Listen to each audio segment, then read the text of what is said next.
Shalom, selamat hari Minggu, saudara sekalian. Hari ini adalah Minggu Palmarum menurut kalender gereja, Palm Sonntag. Dan kita akan merenungkan bagian firman Tuhan yang berkaitan dengan kalender minggu ini, yaitu dari Yesaya, dari kitab Yesaya, Perjanjian Lama, pasal 50, Yesaya 50, ayat 4 sampai dengan 9. Yesaya 50 ayat 4 sampai dengan 9 saya akan membaca. Tuhan Allah telah memberikan kepadaku lidah seorang murid supaya dengan perkataan aku dapat memberi semangat baru kepada orang yang letih lesu. Setiap pagi yang mempertajam pendengaranku untuk mendengar seperti seorang murid. Tuhan Allah telah membuka telingaku dan aku tidak memberontak, tidak berpaling ke belakang. Aku memberi punggungku kepada orang-orang yang memukul aku dan pipiku kepada orang-orang yang mencabut janggutku. Aku tidak menyembunyikan mukaku ketika aku dinodai dan diludahi. Tetapi Tuhan Allah menolong aku, sebab itu aku tidak mendapat noda. Sebab itu aku meneguhkan hatiku seperti keteguhan gunung batu, karena aku tahu bahwa aku tidak akan mendapat malu. Dia yang menyatakan aku benar telah dekat. Siapakah yang berani berbantah dengan aku? Marilah kita tampil bersama-sama. Siapakah lawanku berperkara? Biarlah ia mendekat kepadaku. Sesungguhnya Tuhan Allah menolong aku. Siapakah yang berani menyatakan aku bersalah? Sesungguhnya mereka semua akan memburuk seperti pakaian yang sudah usang. Ngengat akan memakan mereka. Demikian pembacaan firman Tuhan. Mari kita masuk di dalam doa. Tuhan berkati untuk perenungan pada hari ini. Tuhan yang menolong baik hamba-Mu, setiap kami yang mendengarkan. Sekali lagi firman Tuhan boleh bekerja di dalam kehidupan kami, Roh-Mu yang kudus.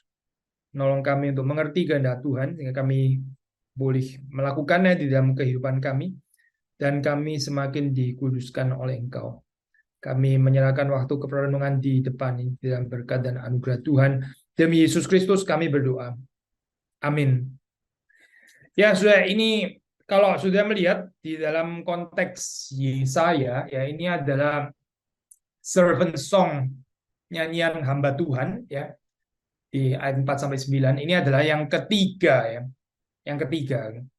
So, ada servant song yang lain di dalam kitab Yesaya, dan ini adalah merupakan yang ketiga. Ada ciri khasnya saya di dalam nyanyian yang ketiga ini, ya. Nah, kalau sudah melihat sudah dari bagian, memang kita nggak baca sih ya, tapi kalau sudah lihat sedikit di ayat kedua, di situ dikontraskan ya antara the many, banyak orang, dengan hamba Tuhan ya, the one servant of God ini. Misalnya sudah baca di dalam ayat yang kedua, di situ Tuhan mengatakan, mengapa ketika aku datang tidak ada orang, ketika aku memanggil tidak ada yang menjawab ya. So inilah gambaran Israel ya. Gambaran saudara dan saya, waktu Tuhan datang, kita nggak menyambut dia. Waktu Tuhan memanggil, kita juga nggak menjawab. Ya. So, di dalam hal ini kita sama dengan orang-orang Israel ini. Dan ini dikontraskan dengan the servant of God. Ya. The servant of God, kalau saudara membaca di dalam ayat keempat, ya, di situ dia dikatakan dia mendengarkan. Di dalam ayat yang ke-5, ya, dia membuka telinganya, dia tidak memberontak, tidak berpaling ke belakang, ya. Lalu kemudian kita membaca di dalam ayat yang ke-6, ya, dia taat, ya. Therefore judul kita hari ini ya, the servant's obedience, ya, ketaatan sang hamba Tuhan.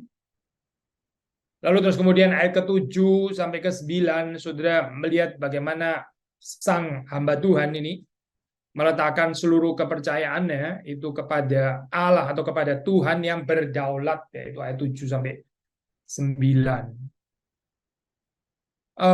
Kita bisa melihat ini bagian dari ayat per ayat ya, ya. Kita akan membaca dari ayat yang keempat. Jadi gambaran kontras ini penting. Kenapa saya? Karena sebelum kita mau coba di dalam pertolongan Tuhan ya, meneladani ya, itu kita mesti tahu bahwa kita sebelumnya termasuk di dalam kelompok orang Israel yang kontras dengan hamba Tuhan yang taat ini ya. untuk kehidupan kita diubahkan oleh Tuhan menjadi hamba-hamba Tuhan yang lebih taat kepada Tuhan, maka yang pertama yang kita perlu sadari adalah bahwa kita ini berbeda dengan sang hamba Tuhan yang taat itu ya. Sudah kita tahu sang hamba Tuhan yang taat ini kan memang nubuatan akan Mesias ya. Tuhan kita Yesus Kristus. Dialah yang taat ya, yang membuka telinganya. Dialah yang disebut murid yang sejati ya, itu adalah Yesus Kristus. Sebelum saudara dan saya dimuridkan di dalam Kristus, kita mesti menyadari bahwa kita berbeda dengan sang hamba Tuhan, dengan sang Mesias ini. Nah, sudah membaca di dalam ayat yang keempat ya. Di sini dikatakan Tuhan Allah telah memberikan kepadaku lidah seorang murid ya. Kalimat ini agak sedikit unik ya, saudara.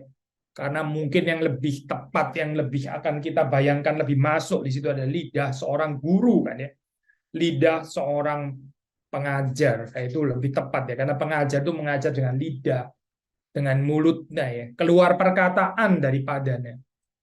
Tapi kalau di sini bicara murid, bukankah lebih tepat bicara telinga seorang murid ya, lebih masuk kan ya. Tuhan Allah telah memberikan kepadaku telinga seorang murid, tetapi kenapa di sini diberikan lidah seorang murid ya, seperti kayak kurang nyambung gitu. Nah ini makanya saya ini langsung berkaitan langsung di sini ya, digabung di situ. Lidah ini berarti nanti hamba Tuhan ini akan mengajar kita, dia akan mengeluarkan perkataannya ya. Tapi dia sendiri memiliki lidah seorang murid. Maksudnya apa saya? Dia bukan hanya berkata-kata dengan lidahnya, tapi dia juga mendengarkan dengan telinganya. Mendengarkan dengan telinganya. Kita membaca di dalam 4 di bagian bawah itu, setiap pagi ia mempertajam pendengaranku untuk mendengar seperti seorang murid ya. Sang hamba Tuhan ini tajam pendengarannya. Dia mendengar seperti seorang murid, karena itu dia boleh berkata-kata. Karena itu waktu dia berkata-kata, ya perkataannya itu dapat memberikan semangat yang baru kepada orang yang letih lesu. Sudah ini bagian yang kita bisa belajar ya dari Tuhan kita Yesus Kristus. Ya. Dia mendengar perkataan Bapaknya dan dia mengatakan dengan lidahnya, dan perkataannya itu memberikan semangat yang baru kepada orang yang letih lesu. Ini bukan satu perkataan yang keluar dari kekuatan sendiri gitu ya, kehebatan seorang murid yaitu fasih lidah dan sebagainya, bukan saudara, tapi ini sangat bergantung kepada apa yang saudara dan saya itu dengar dari Bapa, seperti kehidupan Yesus Kristus. Nah, saudara, dunia ini dipenuhi dengan orang-orang yang letih lesu, ya, dengan orang-orang yang letih lesu. Ya, bagaimana kita menghadapi keletih lesuan ini ya? Kadang-kadang bahkan kita sendiri juga bisa menjadi orang yang letih lesu. Gitu. Kita nggak kebal ya terhadap ini, keletih lesuan gitu. Tapi sekeliling kita juga banyak yang letih lesu. Kadang orang itu bisa discourage ya. Orang bisa penat, orang bisa capek ya di dalam pertempuran yang dihadapi. Bahasa Inggris pakai istilah weary, who is weary, yang letih lesu ya, yang terlalu capek gitu. Sekali lagi saya, bagaimana menghadapi orang-orang seperti ini ya, bisa ada beberapa macam sih saya. Ada pendekatan yang mengatakan, aduh sudahlah letih lesu. Siapa sih di dunia ini yang nggak letih lesu? So this comes to term saja dengan keletih lesuan gitu ya. Memang seluruh dunia ya ada capeknya gitu, kayak gini saja kok cengeng gitu. Ya, orang mesti belajar untuk struggle dong ya di dalam keletih lesuan. Ayo jangan letih lesu gitu. Bangun gitu dan sebagainya ya. Satu pendekatan gitu. Atau mungkin yang lain ya sudahlah, nggak usah terlalu mencampuri urusan orang lain. Orang lain letih lesu, kayak kita sendiri kuat aja gitu. Kalau kita sendiri juga nggak terlalu kuat-kuat banget ya, orang lain letih lesu ya sudahlah gitu. Itu ada segala sesuatu ada waktunya. Nanti dia akan baik sendiri ya. Biarkan waktu, ditunggu saja. Nanti dia akan kuat sendiri. Jadi pembiaran ya, pembiaran. Tetapi kalau sudah melihat di dalam bagian ini ya, sudah membaca di situ sebagai seorang hamba Tuhan ya. Yaitu saya di sini hamba Tuhan ini bukan hanya untuk pendeta ya, saya seperti saya bukan, tapi juga untuk saudara semua gitu yang mau melayani Tuhan, yang mau menjadi seperti Yesus Kristus. Di sini kita bisa belajar di situ, yaitu dengan mendengar perkataan Tuhan, kita dapat memberikan semangat yang baru kepada atau bagi orang yang letih lesu. Orang yang letih lesu bisa tambah letih lesu kalau saudara dan saya berkata-kata dari bijaksana kita sendiri. Dan juga sering terjadi dalam kehidupan kita kan. So, kita mungkin bukan nggak menasehati, tapi kita menasehati dari cara pikiran kita sendiri. Bukan apa yang kita dengar dari Tuhan.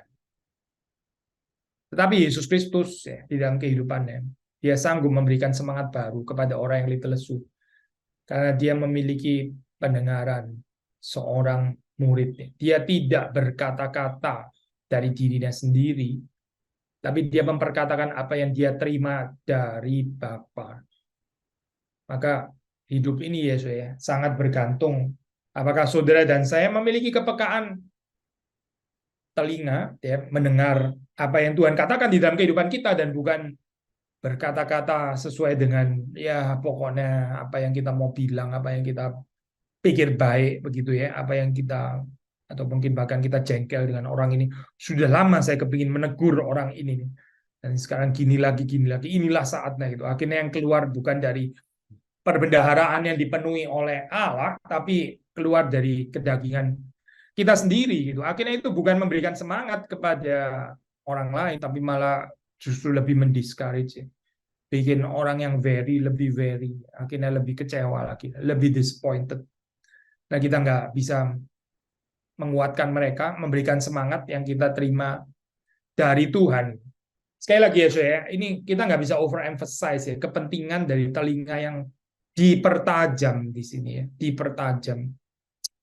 Sehingga kita seperti sang hamba Tuhan ini ya, seperti Tuhan kita Yesus Kristus, kita bisa mendengar seperti seorang murid.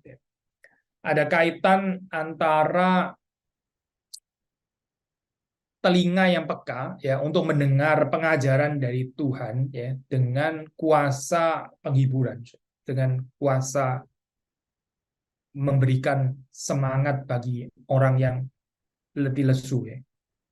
Dan perhatikan ya di dalam kehidupan Yesus Kristus ya. Apa ini saya kutip komentar ya. Ini ada yang mengatakan seperti ini saya. Jadi sang hamba Tuhan ini bukan endowed with an instant gift. Dia bukan terus mendadak pokoknya jadi ini ya orang yang bisa menghibur, memberi semangat ya. Instructed tongue ini ya apa lidah seorang murid ini ya. Tetapi dia menjalani proses ya di sini. Subjected, saya kutip commentary, subjected to the training procedures appropriate to all discipleship. Meaning ya saya ada waktunya gitu. Ini bukan sesuatu instan langsung begitu ya, bukan. Tetapi satu proses pembelajaran. Bahkan Sang Mesias pun, ya saya sudah membaca di dalam kitab Injil, gitu. Mungkin khususnya Injil Lukas, ya sangat menekankan bagian ini. Sudah melihat di situ bahwa Sang Mesias itu masuk di dalam proses belajar. Karena dia adalah manusia sejati seperti saudara dan saya. Nah, sedang Tuhan kita saja, saya, Sang Mesias, itu bukan instant gift, ya, tetapi satu proses pembelajaran ya sebagai manusia. Maka itu di sini kita membaca ada kalimat setiap pagi ia mempertajam pendengaranku. Setiap pagi ya. So, ini berarti kan repetitif ya. Morning by morning. Bukan one instant morning, so, bukan nih, tapi morning by morning, setiap pagi. He awakens my ear. He awaken lagi dan lagi dan lagi. Atau dalam bahasa Indonesia pakai terjemahan yang mempertajam, semakin dipertajam pendengarannya. Sekali lagi ya, saya. Poin yang kita mau katakan adalah bahkan Sang Mesias sendiri itu menjalani proses ini, saya. Proses belajar ini, ya. Proses menjadi peka gitu. Dipertajam pendengarannya, ya. Dari argumentasi from greater to lesser. Ya apalagi saudara dan saya. Apalagi saudara dan saya. Kita nggak bisa saya menjadi apa ya penghibur yang buru-buru gitu ya, penghibur dadakan. penghibur karbitan, ya. Counselor langsung jadi, counselor apa ini ya, kilat, nggak ada itu nggak ada gitu. Karena kita melihat di dalam prinsip ini ya, seorang counselor, seseorang yang bisa memberikan semangat yang baru kepada orang yang letih lesu, itu dilatih oleh Tuhan ya, di dalam satu jalan proses yang panjang yang dia perlu lalui, atau di dalam bahasa komentari tadi dikatakan subjected to the training procedures appropriate to all discipleship. Discipleship itu selalu memakan waktu, memakan waktu. Nggak bisa langsung jadi begitu ya, terus nggak bisa, kita nggak invest waktu gitu, nggak sabaran deh. Ayo mana pemuritannya dan sebagainya. Ini dibentuk oleh Tuhan ya, melalui satu proses yang panjang. Nah, berbahagia saya kalau di dalam gereja kita, di dalam gereja kita itu menginvest waktu untuk ini ya, saya mempersiapkan orang ya untuk menjadi penghibur-penghibur yang boleh dipakai oleh Tuhan kelak gitu. Tapi dengan bagaimana? Sekali lagi yaitu dengan belajar mendengar peka apa yang Tuhan mau nyatakan kepadanya. Mereka yang peka telinganya, mereka bisa mendengar ya, mereka ini juga yang akan menjadi penghibur bagi orang-orang yang letih lesu ya. Demikian juga secara komunal, secara gereja aja. Gereja yang bisa menghibur itu apa, saya? Yaitu gereja yang peka terhadap apa yang Tuhan mau memuridkan gereja. Ya. Nah, gereja sendiri perlu dimuridkan sehingga dia bisa menghibur mereka yang letih lesu. Kadang-kadang gereja juga gagal saya menghibur mereka yang letih lesu. Gereja juga bisa nggak sabar ya, dengan mereka yang letih lesu.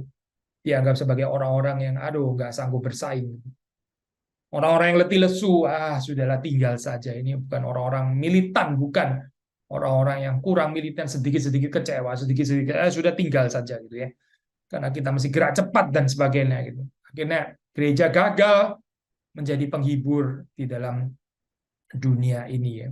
Nggak seperti Tuhan ya, nggak seperti Sang Mesias, nggak seperti Sang hamba Tuhan, nggak seperti Tuhan kita Yesus Kristus. Ayat yang kelima, ayat yang kelima, mungkin kita nggak bisa bahas semuanya, saya nggak apa-apa juga sih. Tapi paling nggak kita bisa belajar dari beberapa bagian di sini ya. Tuhan Allah telah membuka telingaku dan aku tidak memberontak. Perhatikan sekali lagi saya. Waktu dikatakan di sini aku tidak memberontak, tidak berpaling ke belakang. Kenapa perlu penjelasan negatif ini ya? Karena inilah ya keadaan Israel. Israel itu memberontak, berpaling ke belakang, tidak menyendengkan atau tidak membuka telinganya, alias menutup telinganya ya. So kontras sekali lagi ya saya antara keadaan atau sikap sang hamba Tuhan ini dengan Israel ya, dengan saudara dan saya. Maka sekali lagi ya saya, sebelum kita boleh diubahkan menjadi semakin seperti Kristus, kita mesti menyadari bahwa kita ini sungguh-sungguh berbeda dan kita bukan Kristus ya.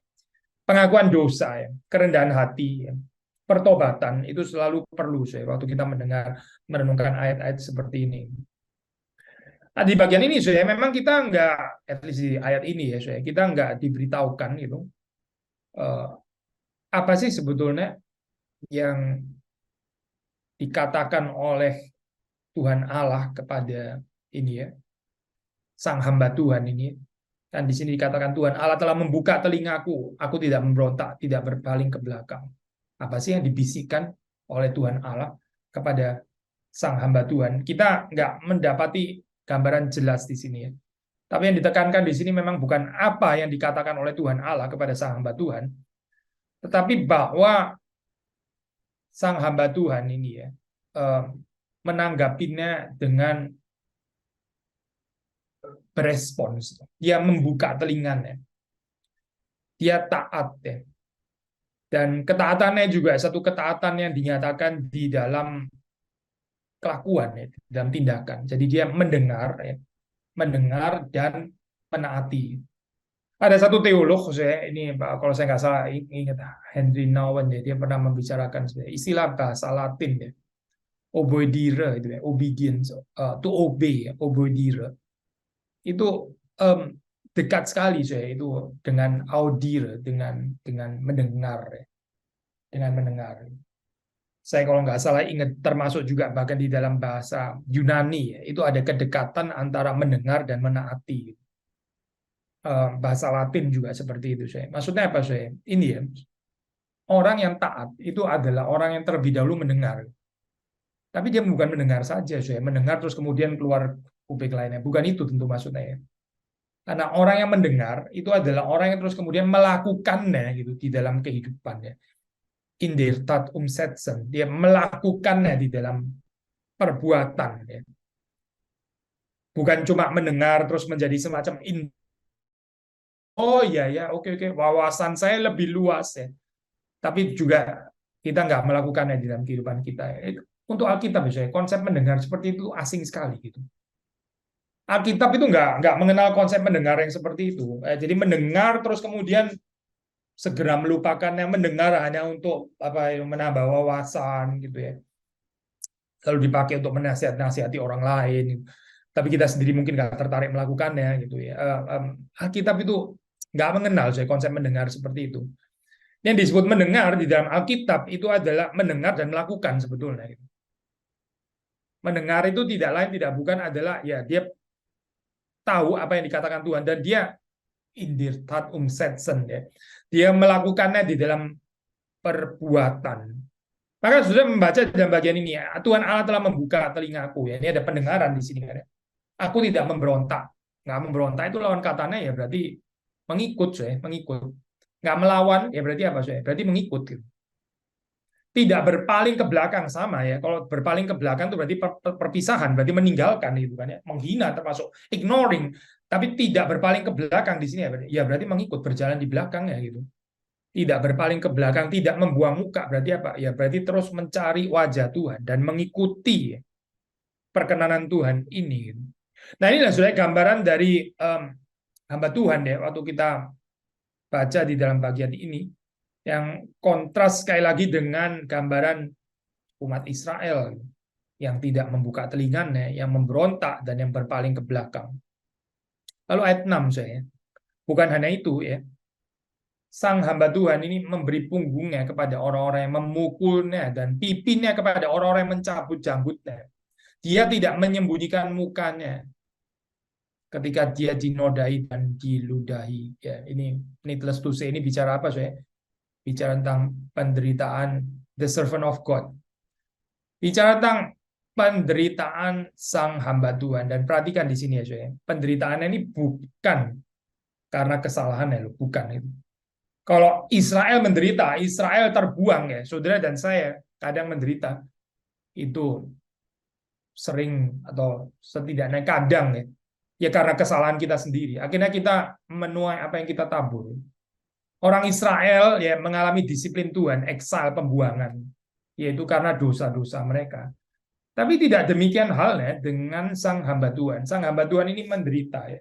Tapi bukan karena wrongdoing-nya dia, bukan karena kesalahan dia, bukan gitu. Tapi dia menderita ya karena pelayanannya, karena ketaatannya, karena dia nggak berkompromi dengan kehendak Allah yang dia terima, yang dia dengar, yang dia lakukan, yang dia jalankan itu. Karena itu dia menderita, saya. Sekali lagi ya saya, ada perbedaan di sini antara penderitaan ya karena taat kepada Tuhan dengan penderitaan karena bersalah kepada Tuhan, karena kesalahan kita sendiri. Yang dibicarakan di sini ya saya, ini bukan penderitaan karena kesalahan sang hamba Tuhan, itu bukan. Atau karena terkelewat berani atau apa gitu, bukan saya, bukan. Tapi ini adalah sesuatu yang lumrah, sesuatu yang wajar akan dialami oleh hamba Tuhan yang taat. Sekali lagi ya saya, tema kita hari ini kan ketaatan hamba Tuhan.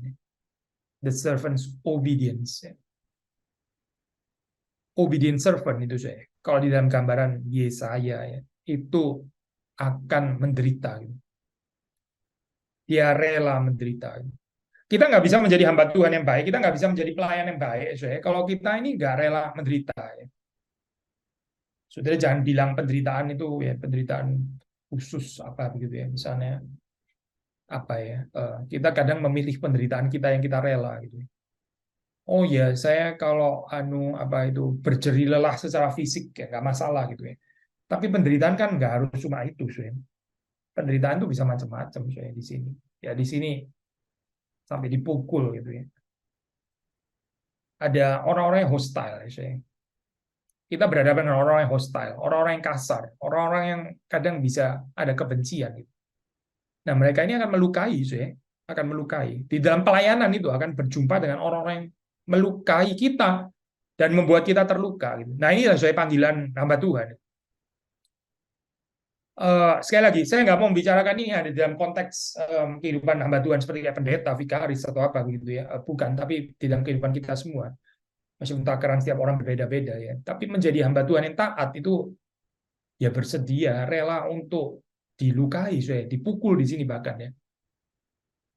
Dicabut janggutnya, saudara, dan saya belum sampai lagi nih ya, kita pelayanan sampai dicabut janggutnya gitu. Dijambak rambutnya atau apa kan belum ya, saya assume belum saya gitu. Eh, tapi yang pasti akan menderita ini apa pukulan ya, akan mengalami luka. Nah, waktu kita melayani ya, terus kemudian kita terlukai ini ya. Ini pencobaannya adalah kita terus menjadi pahit, menjadi pahit gitu. Menjadi terlalu kecewa, lalu kita sinis ya, kita jadi sarkastik ya. Kita jadi marah ya karena kita dilukai, lalu kita merasa kita diperlakukan dengan tidak adil. Nah, kita lupa bahwa panggilan hamba Tuhan, orang yang melayani Tuhan itu memang akan terluka gitu. Ini sudah jelas sekali digambarkan di dalam ketaatan sang hamba Tuhan di sini ya. Ada orang juga ini ya, akhirnya kecewa ya saya di dalam pelayanan gitu ya. Karena pengalaman terluka ini ya.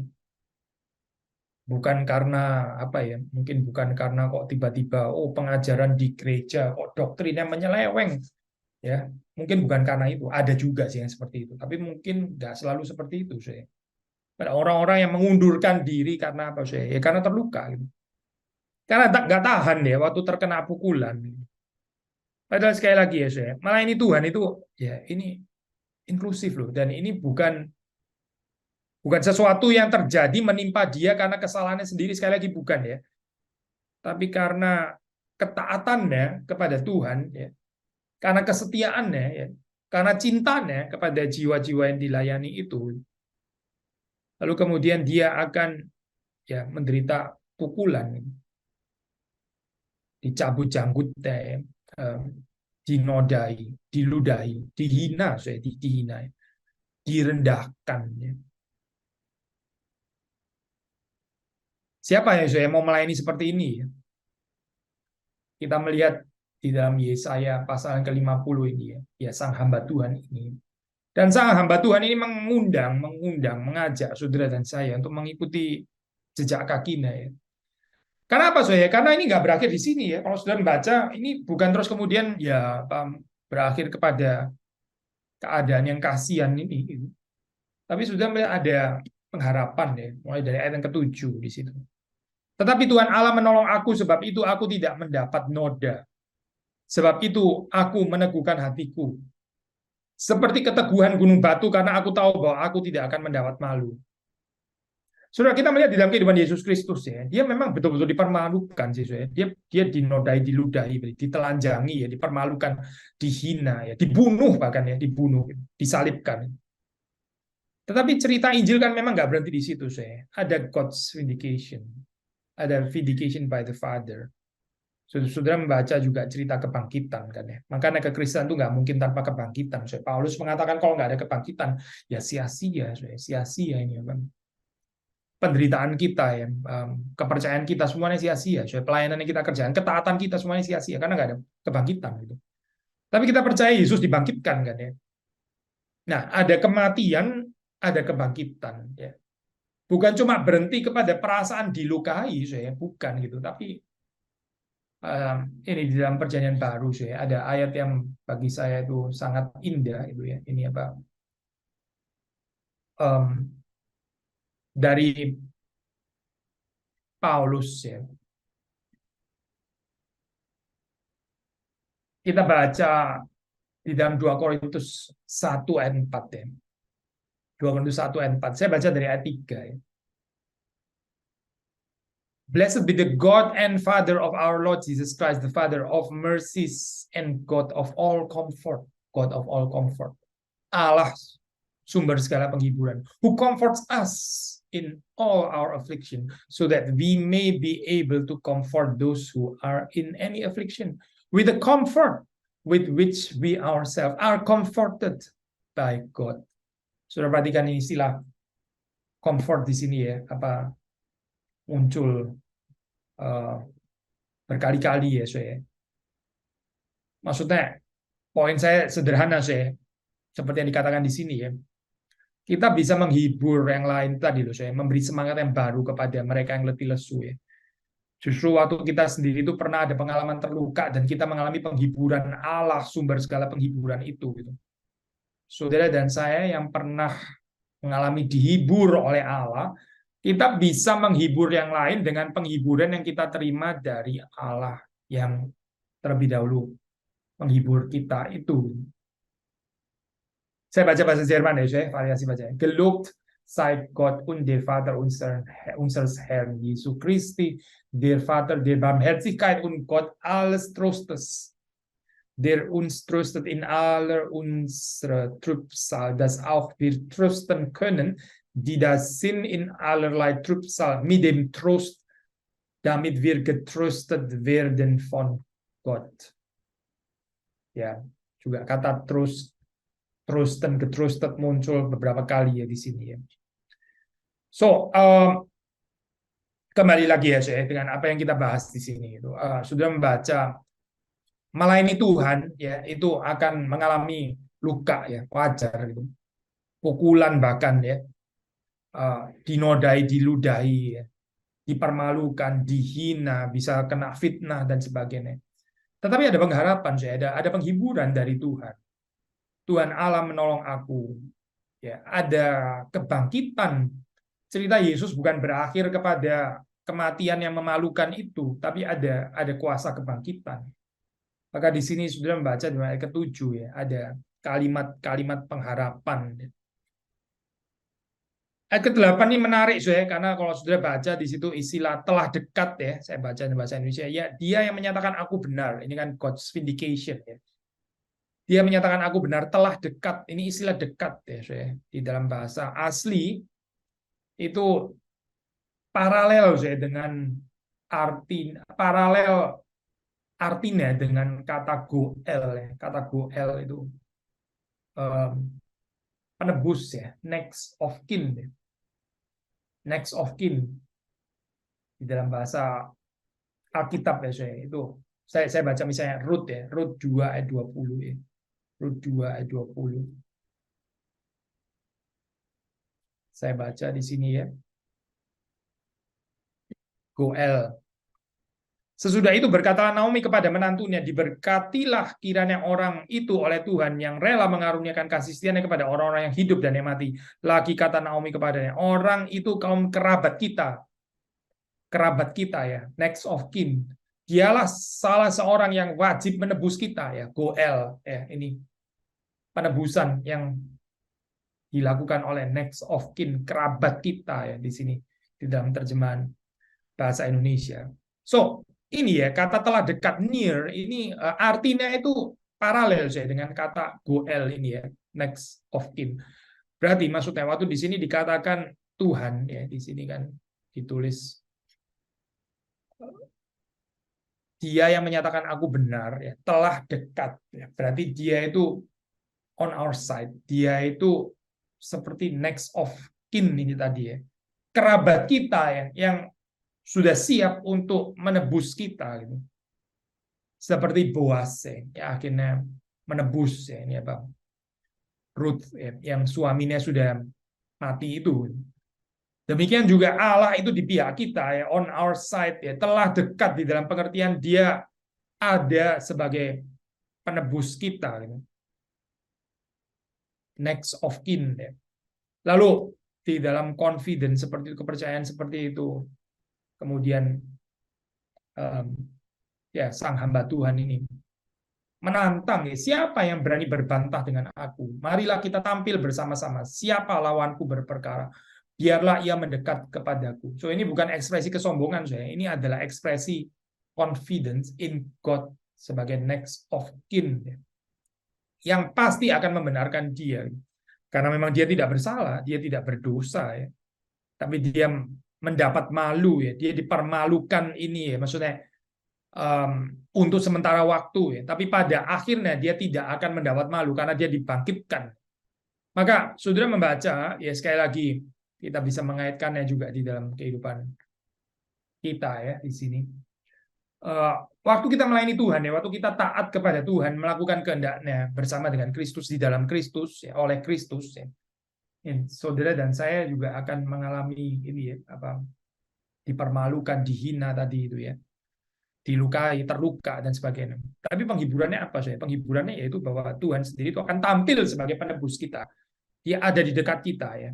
Dia siap untuk membenarkan kita pada akhirnya, ya, saya. Pada akhirnya kelak, ya, Tuhan akan menyatakan bahwa pelayanan kita itu benar kalau memang kita betul melakukan kehendak Tuhan. Kalau memang betul kita ini menderita bukan karena kesalahan kita, tapi karena kita melakukan kehendak Tuhan. Selama di dalam dunia, ya, orang bisa salah mengerti, nggak ada persoalan sesuai dengan itu.